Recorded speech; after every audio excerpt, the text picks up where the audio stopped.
Assalamu alaikum YouTube көрүүчүлөр, ат сүйүүчүлөр, биздин каналдын катталуучулары. Бүгүн сатууга көк кашка кулун чыкты. Азыр ушул тай боюнча маалымат беребиз. Тайдын түйү Бишкектен келген. Тоолорун көрсөтөйүнчү. Ден соолугу жайына туугандар. Узун кашка көк. Омуролорун карагыла. Омурозун көрүп туруңар. Буттун тазалыгын көргүлө, мына шишиктери жок, урунган жерлери. Суагай келген. Узун, бутугул узун тай экен. Азыр арка жактарын да көрсөтүп коеюн. Арка жактары.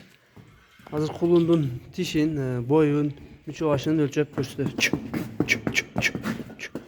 Так. Бутугулдар жеңилген кулундун. Толук көрүнүшү кулундун. Hazır dişlerini açıp gösterip berебиз. Açı etişim. Kolga biraz gön alбай туру тай. Dişin görünüyor tuğanlar. Aldığından kaptan. Metr salып koyun sırası.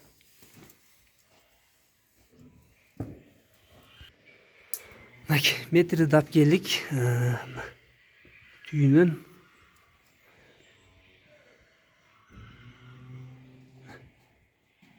Dal жагынан көрүнүшү 1.40'тын тегерек тугандар, кулунун бою.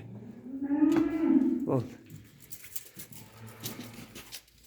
Ушундай энчиге жакшы ат боло турган суагай келген тай издегендер болсо, мына тугандар. Ушу тайды көргүлө. Карагылачы, мүчөлөрү да аябай жакшы экен. Тай Аксы район Кербен шаарында турат. Номерлерди описанияга жазып калтырабыз. Баазын сурадык. Баазы келишим баада экен, ушу көк кулунду. Чалышсындай жаккандар, жайлинкилен болсо чалса, сүйлөшүп, сооданы кылабыз дейт. Мурдунун таноолору дагы чоң экен. Күлүк жакшы кулун экен.